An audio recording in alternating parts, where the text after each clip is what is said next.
Mari kita awali ta'lim khusus kita dengan membaca Bismillahirrahmanirrahim.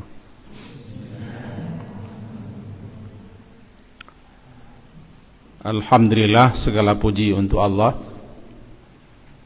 Salawat atas Rasulullah.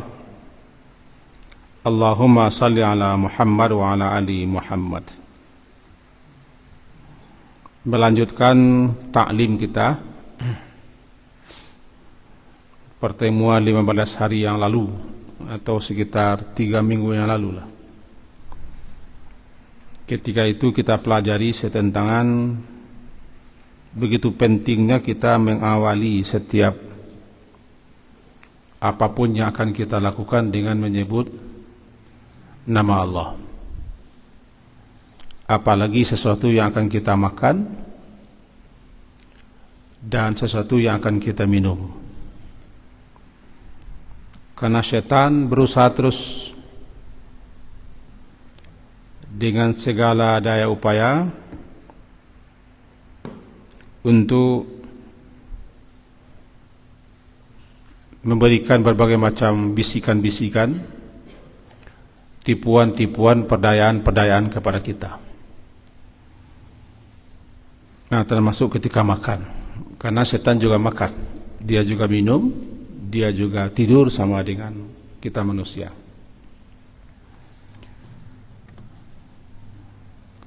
Nah, sekarang kita lanjutkan. An Umayyah bin Makhshi as-Sahabi radhiyallahu anhu qala, dari Umayyah bin Makhshi, dia adalah sahabat, semoga Allah meridainya, dia berkata, kana Rasulullah sallallahu alaihi wasallam, adalah Rasulullah SAW itu beliau jalisan, duduk, wa rajulun ya'kul, dan ada seseorang atau laki-laki sedang ya'kul, sedang makan. Falam yusammillaha, maka lam tidak, maka tidak dia yusammi, menyebut nama Allah, yakni mengawalinya dengan bismillah. Yusammi, menyebut nama Allah. Hatta hingga, lam yabqa, tidak tersisa, yabqa, tidak tertinggal, min ta'amihi, daripada makanannya, illa luqmah, illa melainkan luqmah, satu suap. Falamma, maka tatkala rafa'aha, rafa'a dia mengangkatnya satu suap itu, ila fihi, kepada mulutnya, fi mulut, fu fa fi mulutnya, qala, dia mengucapkan bismillah, awalahu, pada mulanya, pada awalnya, wa akhirahu, dan pada akhirnya. Fadahikan Nabi sallallahu alaihi wasallam, lalu dhahika, tertawa Nabi sallallahu alaihi wasallam. Thumma qala, kemudian beliau bersabda, mazala, selalulah. Mazala itu artinya mazala, maizalu,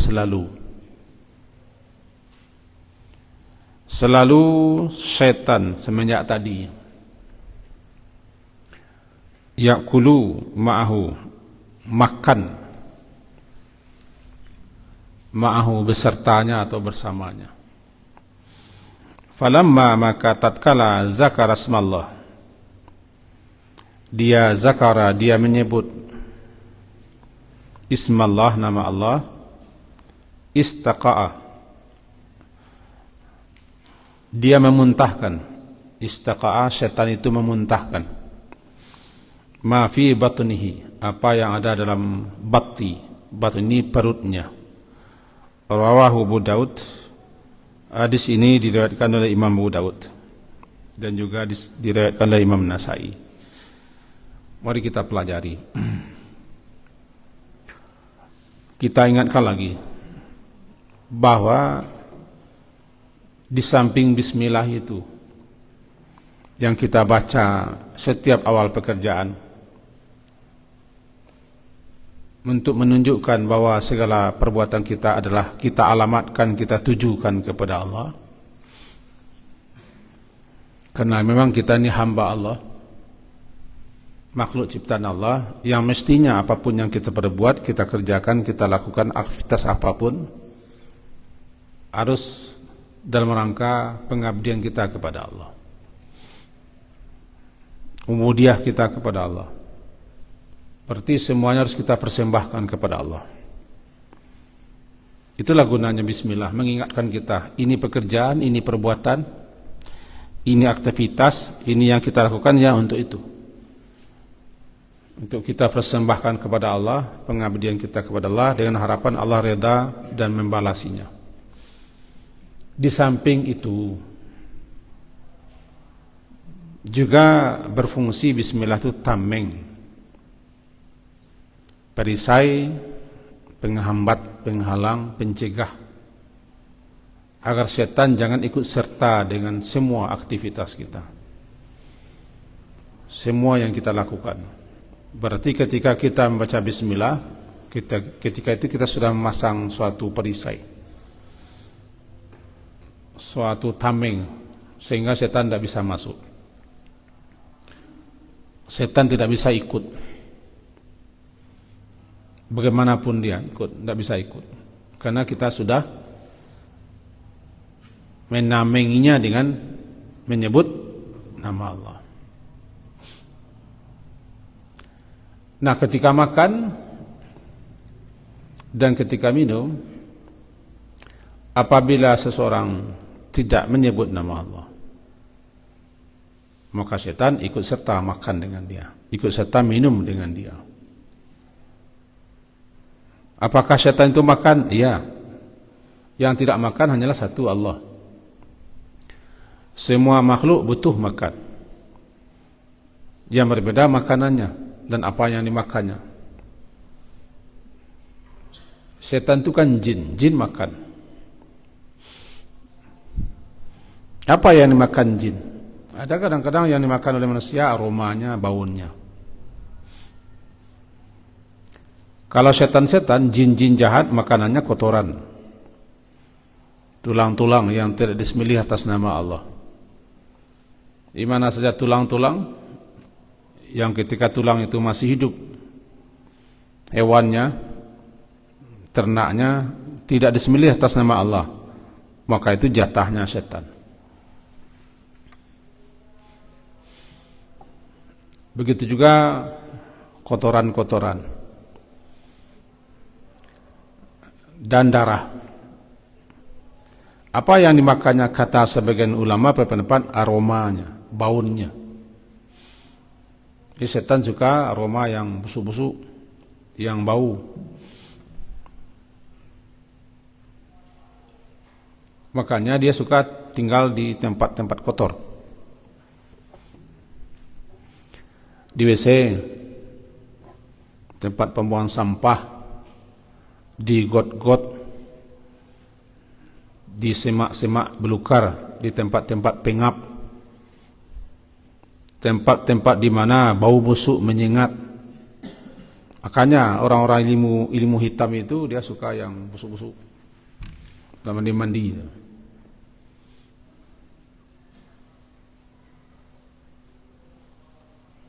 Kamarnya pengap, kamarnya menakutkan.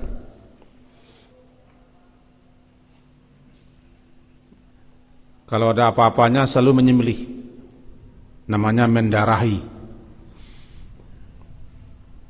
Karena sesaji, persembahan untuk setan. Jadi setan itu makan iya, minum iya.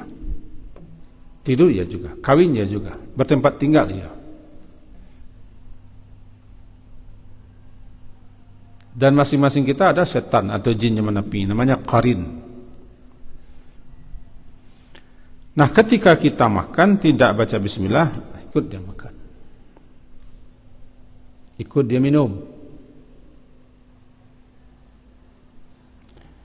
Di sini disebutkan ada salah seorang makan di dekat Rasulullah.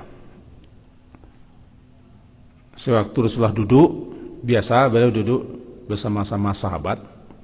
Ada yang sedang makan, rajulun yakul, ada seseorang yang makan. Dia tidak menyebut nama Allah, lupa dia, falam yusammi. Maka dia tidak yusammi, tidak menyebut nama Allah. Artinya tidak baca bismillah, yusammillah. Hatta hingga tidak tersisa lam yabqa, tidak tinggal lagi makanan yang dimakannya kecuali luqmah, satu suap luqmah. Itu yang tertinggal, itu yang tersisa. Falamma, maka tatkala rafa'a, orang itu mengangkat, rafa'a mengangkatnya, rafa'aha mengangkatnya, nya satu suap itu. Rafa'aha mengangkatnya, nya apa? Nya luqmah, satu suap. Ila fihi, kepada fi ini. Fu, fa, fi. Ini mulut. Fi, ila fihi, kepada mulutnya. Kat ke atas. Lalu tiba-tiba dia baca bismillah. Bismillah awalahu, pada awalnya dan pada akhirnya. Itu dibacanya. Barangkali ketika itu dia ingat atau sadar tadi dia tidak membaca bismillah.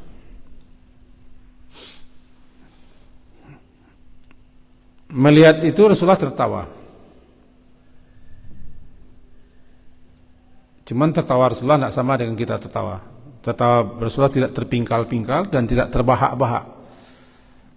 Tertawa beliau sederhana saja. Tidak sampai membuka mulut selebar-lebarnya. Hanya sampai nampak taring beliau.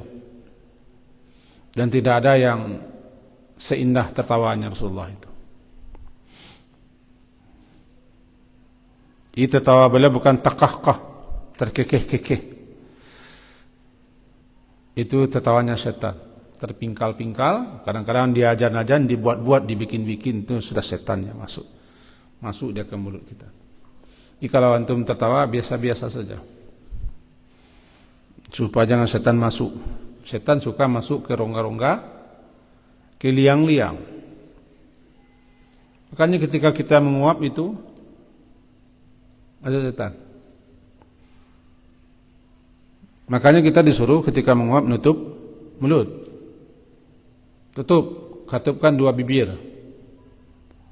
Kalau tidak bisa, tahan dengan tangan supaya yang terbuka lalu dibaca dahika syaitan, dahika minhu syaitan. Setan juga tertawa karena kita sudah berhasil dibisikinya dan kita mencontoh dia menguap, lalu dia bisa masuk ke jasad, ke tubuh kita. Ini harus dibiasakan. Tertawa terbahak-bahak hindari. Termasuk perempuan suka menjerit, berteriak, kadang-kadang membikin supaya diperhatikan orang. Jangan, nanti gampang setan mempermainkan. Setan paling cepat merasuki perempuan. Nah, kembali lagi. Jadi Rasulullah itu tertawa, iya. Beliau juga pernah senyum, pernah tertawa. Beliau kan manusia. Cuma beliau tidak keluar batas. Ketika orang baca bismillah, beliau tertawa. Apa yang beliau tertawakan? Beliau tertawa karena melihat orang itu dan melihat setan. Kata beliau, mazala ma yazalu, artinya sama, selalu, senantiasa. Jadi selalulah, senantiasalah semenjak dia makan tadi itu. Setan yakulu ma'ahu, setan makan ma'ahu, bersamanya orang ini. Ma'a bersamanya, nya siapa? Nya rajul tadi, nya orang tadi. Jadi kalau kita makan tidak baca bismillah, ya setan ikut kita. Nasi kita tidak berkurang, tapi yang dimakannya bukan nasi. Ada sesuatu yang dimakannya situ yang kita tidak tahu. Wallahu a'lam. Wa nahnu la na'lam, wallahu a'lam. Kita tidak tahu. Kata sebagai ulama itu aroma atau uap. Atau ada sesuatu yang terletak di situ makannya, kita tidak tahu. Makan dia dengan lahap. Ingat, orang kalau makan tidak kenyang-kenyang, tandanya tidak bisa bismillah, tidak kenyang-kenyang. Makannya tidak diberkahi. Ada makan yang tidak berkaya, ada. Itulah makan orang terlalu kenyang, tidak berhenti-henti, masih lapar. Karena yang makan itu bukan dia sendiri. Ada setan ikut dia. Kadang-kadang bukan hanya satu setan, banyak setan makan dengan dia. Sudah makan tidak kenyang-kenyang, pakai tangan kiri pula mengambil, bertubi-tubi setan menyerang kita. Sambil pula makan berjalan.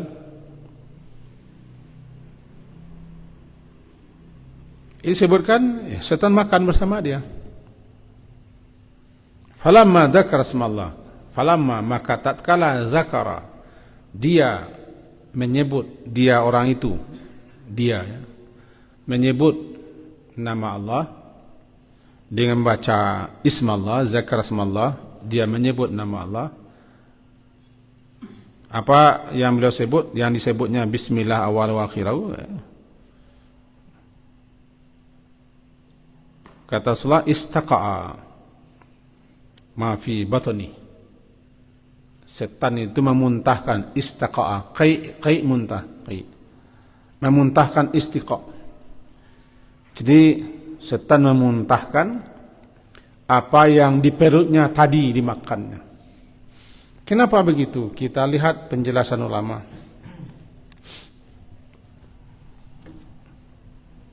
Itu kekuatan bismillah.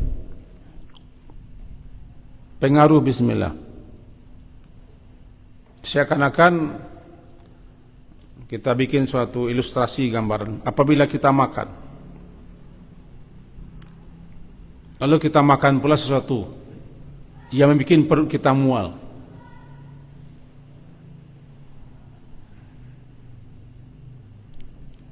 Sehingga apa yang kita makan keluar. Kita pernah makan dengan lahap, lalu kita makan pula apa yang kita makan sesuatu. Misalnya kita makan sedikit, itu membuat perut kita mules, mual, bisa mencret, bisa mules, bisa mau keluar ke atas ke bawah, lantaran kita makan yang tadi. Kira-kira itu gambarannya. Lantaran kita baca bismillah, setan itu merasa mual dia, mules dia, atau ada sesuatu yang membuat perutnya tidak apa panas atau apa, dia memuntahkan. Itu pengaruh bismillah, pengaruh bismillah.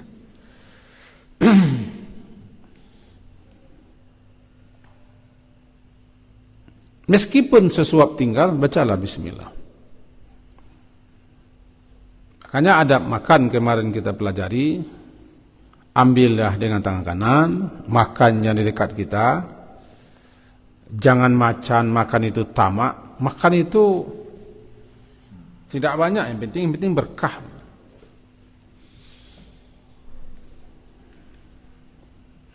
Berkahnya yang penting. Ada orang makan banyak tapi tidak berkah, tidak puas-puas, tidak cukup-cukup. Kenapa tidak cukup-cukup, tidak puas-puas, tidak kenyang-kenyang? Ya tidak dapat berkah. Karena tujuannya makan adalah untuk kenyang. Nah, kita diajari oleh Nabi SAW, tujuan makan bukan untuk kenyang, tujuan makan untuk supaya kita bisa hidup, bisa bekerja, bisa beraktivitas, bisa beribadah. Tapi ada orang yang tujuan hidupnya untuk makan. Yang berbeda ini. Pelajar, penuntut ilmu tidak boleh makan banyak, nanti tidur. Jangan biasakan makan banyak dan jangan biasakan makan enak. Pelajarilah sejarah para alim, para ulama. Mereka tidak banyak makan. Karena banyak makan itu pengaruh pada otak, pengaruh kepada perut. Kita lemas, malas, dan juga suka tidur.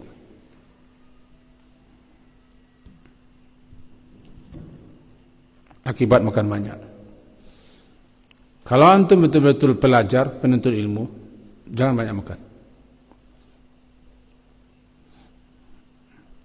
Kita lihat di pesantren Jawa itu, sambalnya biasa-biasa saja. Kadang-kadang daun kangkung saja. Direbus, dikasih ditumis, kasih bawang sedaria, makan. Cabai, kadang-kadang ada tahu, itu makanan. Kita ini sudah luar biasa, luar biasa. Ada ayam, ada daging, ada telur, ada tahu, ada ikan. Itu pun masih ada juga yang model orang Rohingya apa. Karena kalau antum ingin jadi penuntut ilmu yang baik, makanlah sederhana saja supaya kita kuat. Makan banyak itu tidak kuat, lemas. Salah satu yang bikin banyak kita tidur, makan banyak. Dialah orang yang makan banyak itu. Penidur dia, malas bergerak. Karena setan yang ikut serta makan. Nah, kembali kita tadi. Jadi setan memuntahkan apa yang dimakannya. Di sini dapat kita ambil kesimpulan bahwa begitulah pengaruh bacaan bismillah. Tidak ada yang bisa mengalahkan setan, menguasai setan kecuali Allah. Karena setan itu tidak bisa dilawan dengan kekuatan. Senjata apapun yang kita punya tidak bisa diarahkan kepada setan, secanggih apapun. Bom nuklir silahkan diarahkan setan akan mati. Setan hanya takut dengan zikir. Setan hanya takut dengan isti'azah. Setan hanya takut kepada hamba-hamba Allah yang berzikir, yang berdoa, yang berlindung kepada Allah. Setan hanya takut kepada orang yang beriman, yang bertawakal, yang ikhlas. Dan hamba-hamba Allah yang senantiasa mendekatkan diri kepada Allah. Itu yang ditakut setan. Ingat, tidak ada sesuatu kekuatan pun yang bisa mengalahkan setan, kecuali kekuatan yang dimiliki oleh orang beriman. Kekuatan imannya, keikhlasannya, ketawakalannya dan ketakwaannya. Di samping zikir-zikir dan doa-doa serta ayat-ayat itu, hanya itu yang bisa mengalahkan setan. Abi pernah dulu menulis buku. Buku itu telah beredar. Namanya Zikir, Tameng Diri daripada Setan. Judul yang kedua Zikir Penentram Hati. Hilang di pasaran, habis. Hasilnya tidak ada bagi Abi. Buku itu. Di situ kita tahu betapa luar biasanya zikir-zikir yang kita ucapkan. Bahkan ketika akan tidur, berzikir. Supaya kita jangan tidur bersama setan. Orang yang tidur bersama setan, payah bangunnya. Kenapa orang payah bangun pagi? Karena tidur bersama setan. Setan meniup-niup matanya. Setan bermalam di lubang hidungnya. Ingat, setan itu bermalam di tempat-tempat yang busuk. Maksud itu. Makanya pagi hari ketika kita bangun, kita suruh melangsing, menghilangkan pengaruh setan. Yang malas bangun itu karena setan masih bercokol dengan dia. Itu gunanya belajar. Yang belajar seperti ini. Kalau di lokal, menerima pelajaran. Tapi kalau belajar seperti ini. Buka buku, duduk dengan tertib. Simak, perhatikan, baru belajar.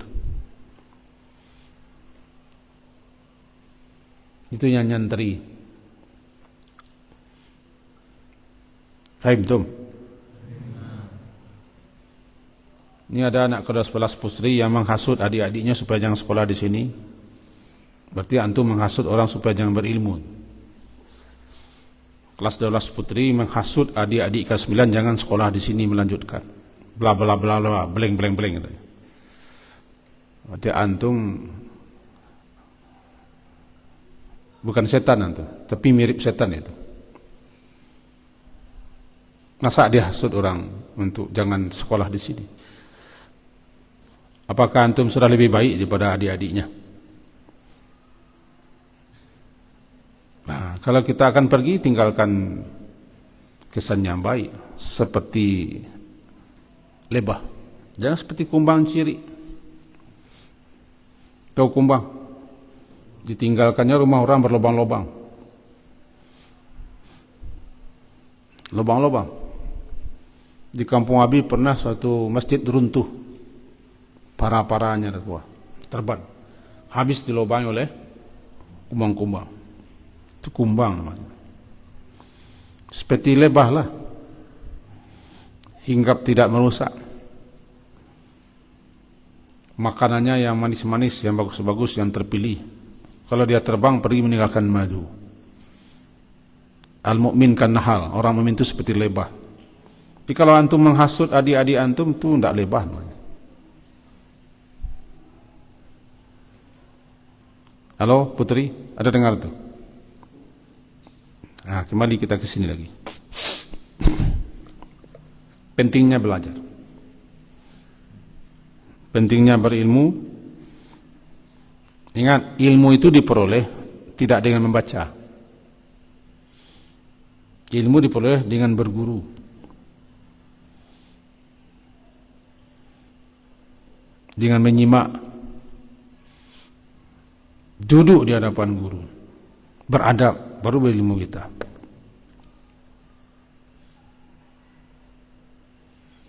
Membaca namanya memang menambah wawasan. Menambah apa? Wawasan, menambah bahan. Tapi yang belajar tidak membaca. Makin banyak baca, makin bagus, makin berkembang. Tapi yang namanya belajar, berilmu, berguru, harus dengan guru. Kita bisa bertanya sama guru, guru bisa menjelaskan. Makanya ada orang yang belajar dengan satu guru 17 tahun. Imam Abu Hanifah 17 tahun dengan satu guru, tidak bosan dia. Dia biarkan antum itu begitu. Mudah-mudahan tahun 2024, besok ini pasca liburan, kita sudah berubah situasi kita, karena kita sudah merancang untuk program-program harian kita di sini. Di sini kita mengikuti Diknas, tapi yang paling penting bukan Diknasnya. Kembali dipesankan kepada antum, tidak ada amalan yang terbaik selain jadi guru.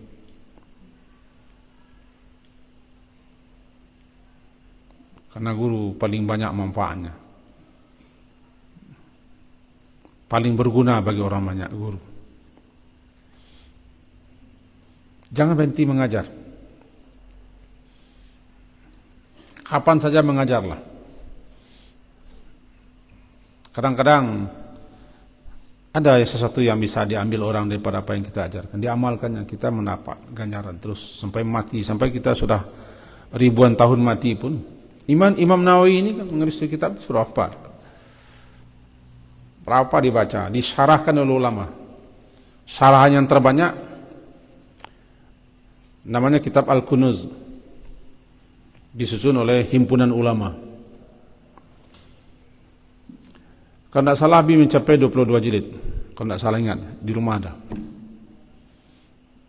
Ini segini bukunya, disyarahkan menjadi 22 jilid oleh himpunan para ulama. Tebal-tebal syarahnya. Syarah dia Riyadhus Shalihin itu banyak sekali syarahnya. Dia memiliki 6. Betapa tuh beliau menyusun buku ini, lebih banyak hafalannya, lebih banyak yang dihafalnya. Jarang makan. Beliau tinggal di pojok masjid. Makanannya kadang-kadang dikasih oleh saudaranya, saudarinya. Bajunya kadang-kadang sudah robek, tapi dia asyik aja menulis. Itulah Imam Nawawi rahimahullah. Jadi kalau untuk mau belajar, ya sungguh-sungguh belajar. Carilah kawan yang betul-betul ingin belajar. Makanya kita undang ustaz-ustaz kemari. Tahun 2024 bertambah ustaz lagi ya. Ada salah satu ustaz ahli nahwu saraf sudah tamat dengan belajar orang Syria, hafal dia kitab-kitab tanpa bisa sebutkan namanya. Sudah datang ke sini, tapi antum tidak memanfaatkannya. Datang beliau tinggal dekat sini, besok ini manfaatkan ustaz itu. Juga sudah berapa kali bicara dengan Pak Zodi ya. Lancar baca kitab kuning, nahwu saraf di kepalanya. Dia sudah berhasil. Belajar sama dia. Kita undang ke sini. Ajak sini. Perempuan juga sudah ada. Siapa nama ustazahnya? Bira. Ya, bagus. Mumpung orang mencari jauh-jauh lagi. Abi kemana hilang-hilang lari-lari itu? Hilang daripada rumah. Sampai orang tua susah mencari kabar. Itu kan tidak pakai HP. Nah, mencari juga. Ini sudah ada datang guru, tidak dimanfaatkan. Jadi antum-antumnya sudah ke 10-11 ini, perbaiki lagi motivasinya. Datang ke Epicenter. Untuk apa? Epicenter. Itu saran Nabi kepada antum. Mari kita lanjutkan ini.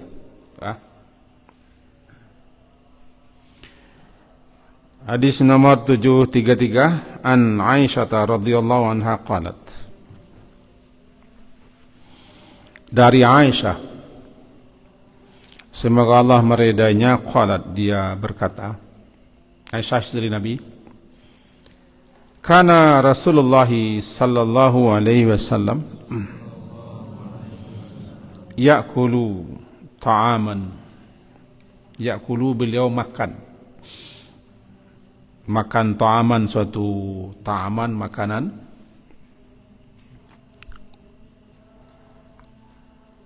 fi sittati min ashabi, bersama sittah, 6 orang daripada sahabat-sahabatnya. 6 orang. Maka tiba-tiba ja'a, datang, A'rabi, seorang Arab Badawi. A'rabi itu adalah orang Arab pelosok, orang Arab pedalaman, orang Arab gurun, yang mereka nomaden. Arab pelosok, Arab pedalaman, Arab perkampungan, Arab gurun. Kehidupan mereka biasanya beternak atau berburu. Tipikal mereka agak keras, sangat sederhana. Biasanya Arabi ini, sahabat-sahabat banyak mendapat pelajaran, karena Arabi ini tipikalnya langsung, tidak basa-basi walaupun adabnya kurang. Begitu tipe Arabi. Orang kita menamakan Arab Badawi. Sampai sekarang masih ada orang nomaden. Habib beberapa kali ke Tanah Suci melihat mereka lebih suka hidup terpencil, memencilkan diri di gurun-gurun, di lereng-lereng pebukitan, beternak onta dan kambing. Tidak mau mereka disentuh oleh peradaban dunia yang modern. Sederhana. Seperti sekarang mereka masih itu. Sama dengan masyarakat kita yang suka hidup di hutan. Kalau di Arab sana tidak ada hutan. Kadang-kadang mereka datang ke kota, ke tempat Nabi. Nah, ada yang bertanya seperti ini. Ketika Nabi asyik makan bersama 6 orang, ya'kulu ta'aman fi sittati ashabi. Rasulullah makan makanan bersama 7 orang, sittah. 7 6 ini. 6 orang. 6 orang sahabat-sahabatnya. Nampak di kita Rasulullah itu begitu. Beliau makan bersama. Tidak diistimewakan. Dan beliau memang begitu. Beliau menganjurkan makan bersama-sama. Jangan terpecah dan jangan memencilkan diri. Ketika beliau makan, faja'a, datanglah A'rabi, orang Arab Badawi, orang Arab pelosok. Fa'akalahu, maka lalu dia memakannya ta'am. Akalahu, akala, memakannya, apa?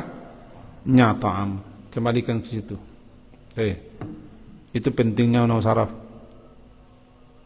Belajar nahwu saraf itu mengerti kita. Ini kemana marja'nya.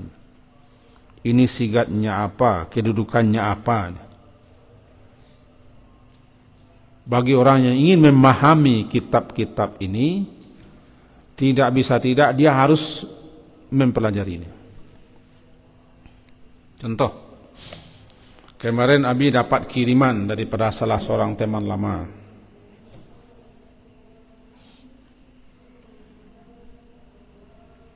Satu video seorang ustaz mengaji, viral juga.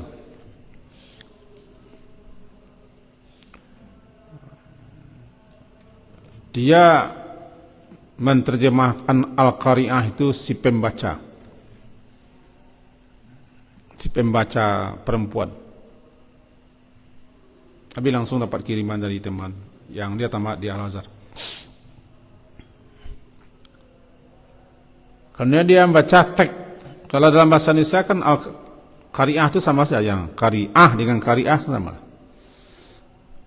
Kalau Qari yang membaca, yang perempuan Qari'ah. Tapi kalau Qari'ah beda lagi. Qari'ah mengetuk. Dan salah satu nama kiamat adalah Qari'ah. Bunyi dentuman dahsyat, bagaikan mengetuk, bagaikan mengintak, ya Qari'ah. Dikatakan kiamat itu Qari'ah. Tapi barangkali ustaz ini tidak tahu pula kita. Maka disalahkannya orang menerjemahkan Qari'ah. Qari'ah itu katanya adalah si pembaca. Al-Qari'ah, mal-Qari'ah, wa ma adraka mal-Qari'ah. Apa? Dia tidak pernah belajar tentang nahwu dan sarf. Qari'ah itu apa tulisannya? Sangat berbahaya, menyesatkan. Jadi penceramah para mubalik Abi bukan orang pintar, enggak.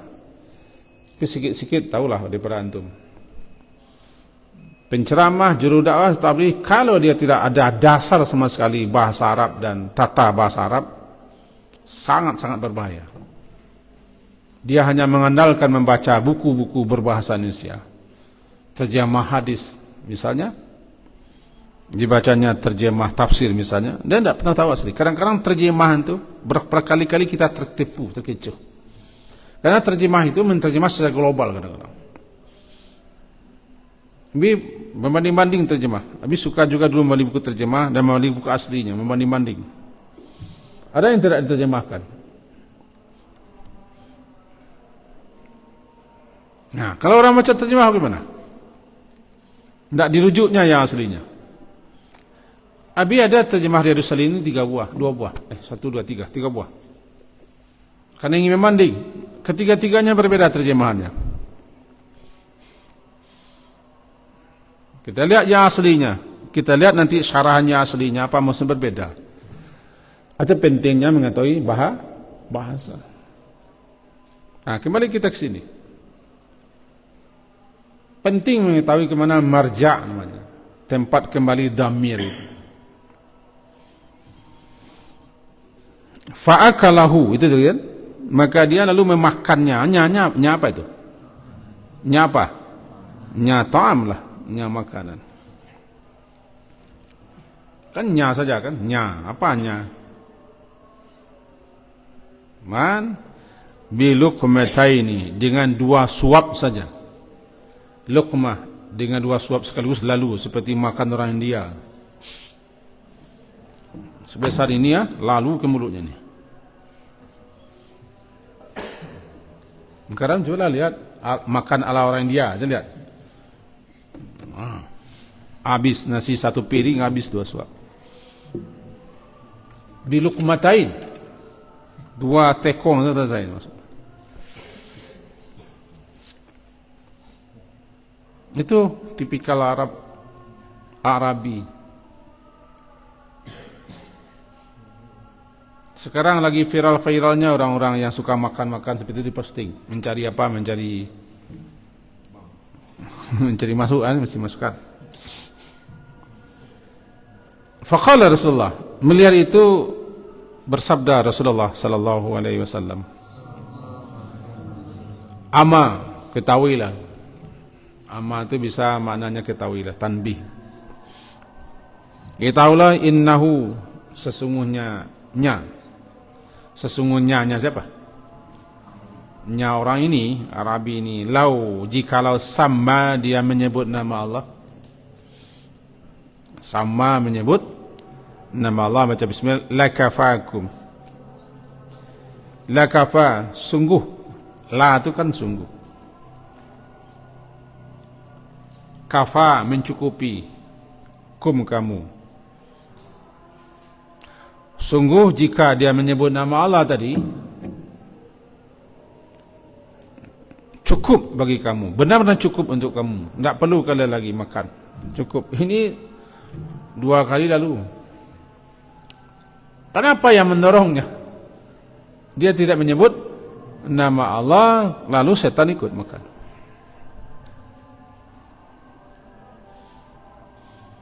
Bisa dipahami juga orang yang besar suapnya itu.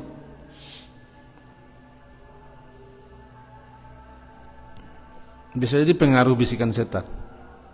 Karena tamaknya, serakahnya, takut habis, takut orang lebih banyak mengambil, sehingga diambil besar-besar.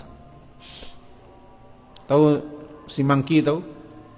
Tahu mangki. Sini,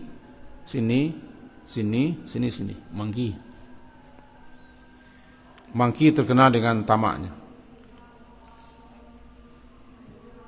Datang tanpa menyebut bismillah, langsung disauknya 2 kali suap, habis. Kata Rasulullah, lau sama. Jikalau dia tadi datang menyebut nama Allah, baca bismillah, la, benar-benar. Takkid. 2 takkidnya. Pertama, inna sesungguhnya dia lau sama, jikalau dia itu menyebut nama Allah, la, benar-benar. Mana yang benar-benar? La, benar-benar sungguh. Kafa, cukup untuk kamu semua makanan ini. Tapi karena dia tidak menyebut nama Allah, disuganya 2 kali suga, habis. Akibat tidak baca bismillah, setan masuk. Setan ikut serta, dibisiki setan. Lahir ketamakan, lahir keserakan, lahir ke rakus. Sehingga dia tidak beradab, tidak peduli kepada orang yang sedang makan. Jadi kalau kurang makanan, gabung makanan itu banyak-banyak, baca bismillah, cukup. Cukup. Allah akan memberikan kecukupan. Karena kalau menyebut nama Allah, Allah memberikan kecukupan. Itu pentingnya menyebut nama Allah.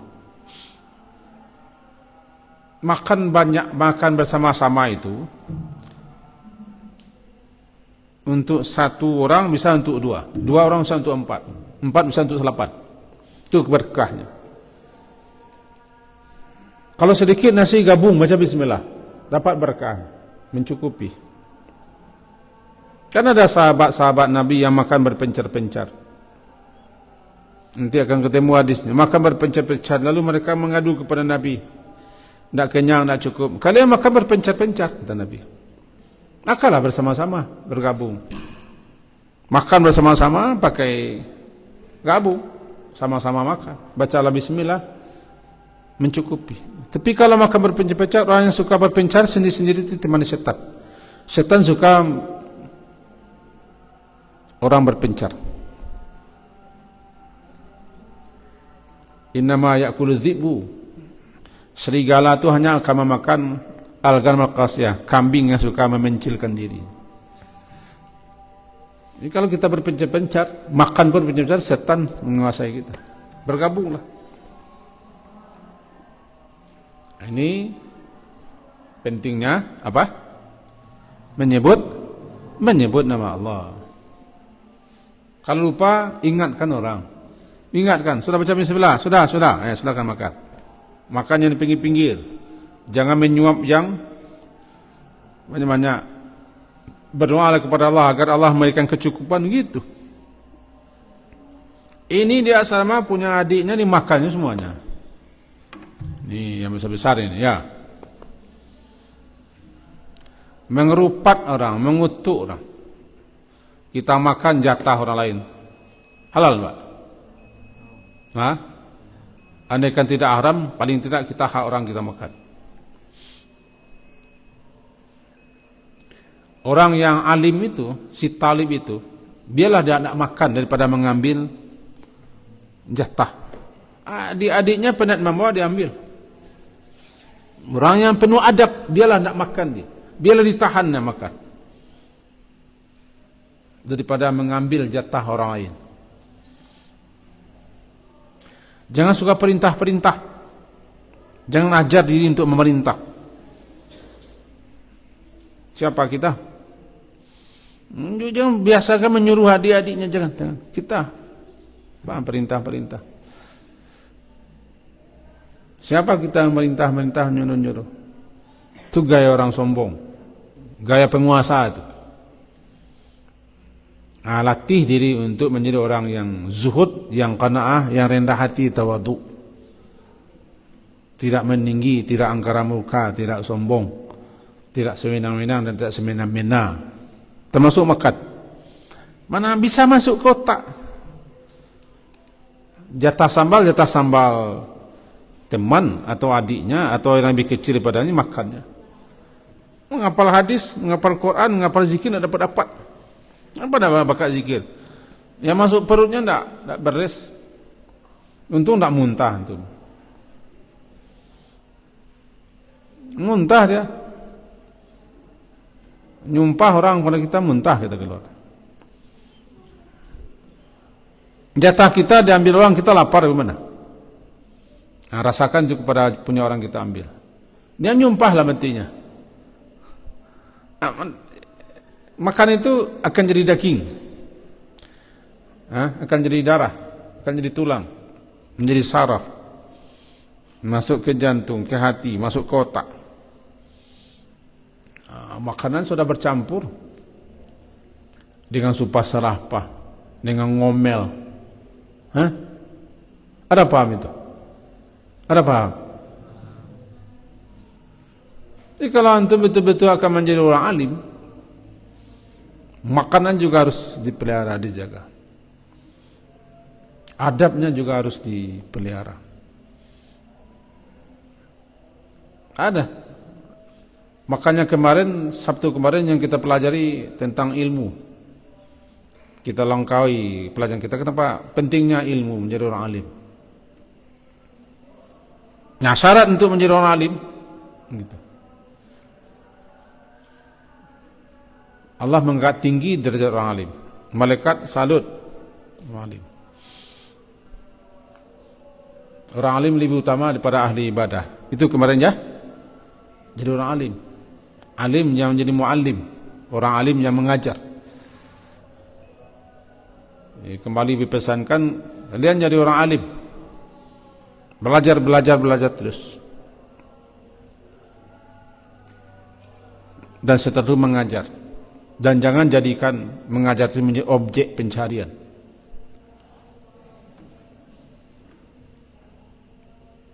Kalau kurang honor, kurang gaji, cari gaji, cari makan.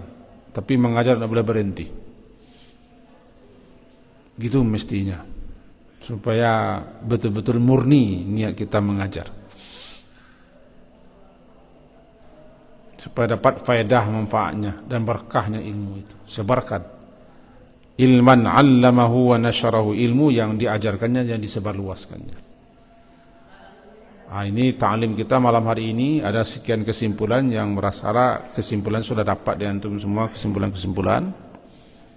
Kembali Abi tekankan, belum terlambat untuk belajar. Tadi Abi dapat kiriman sore hari, membaca kiriman postingan. Adik Umi, mamanya Latifah, barangkali sekarang umurnya, Pak Lozadi berapa umur? 40? 47. Kira-kira umurnya di bawah kurang 3 tahun. Berarti umurnya 45 atau 44. 44 tadi beberapa hari yang lalu wisuda sarjana S1. Tidak pernah sekolah. Dulu dia dengan Abi. SD pun tidak tamat. Tidak tamat SD. Tapi akhirnya sadar dia menyesal. Diambilnya paket. Terus paket. Bekerja juga. Kawin. Punya anak 3. Anak sudah besar-besar. Wisuda dia di Bandung. Umur sekitar 44 tahun wisuda. Umur berapa? 44 tahun. Ini berapa umurnya? 18. Berapa lagi? 44 jauh kejaran. Begitu dia. Sadar dia. Nabi tahu dengan dia. Sangat tahu. Agak terharu juga bila melihat dia wisuda. Mudah-mudahan disimaknya ini penyampaian Nabi ini. Apa? Dia pantang menyerah kira, walaupun tidak tamat SD. Pantang menyerah dia. Begitulah mestinya, anda boleh menyerah. Harus terus belajar dan belajar. Ini penutupnya. Semoga dorongan-dorongan ini memacu semangat kita untuk belum terlambat. Tidak ada yang terlambat. Ada pula teman antum yang keluar besok ini. Gara-gara aja dia. Keluar, pindah ke sekolah yang tidak pakai asrama, pindah sekolah yang tidak pesantren. Dengan sekian banyak alasan, sekian banyak teori, meyakinkan orang tuanya sehingga orang tuanya mau pula menerima pahamnya. Mau pindah besok ini ke Padang tanpa menyebut nama anaknya laki-laki.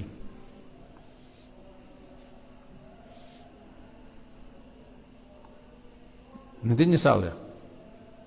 Karena kehidupan di luar sana tidak sama dengan kehidupan di pondok. Rasa-rasa mau nyaman, rasa-rasa mau lepas dan bebas, rasa-rasa enak, ya rasa-rasanya cobalah. Siapa yang keluar daripada pesantren pindah pada yang tidak pesantren, dia akan sesat. Karena lepas, orang kalau sudah lepas itu habis semua.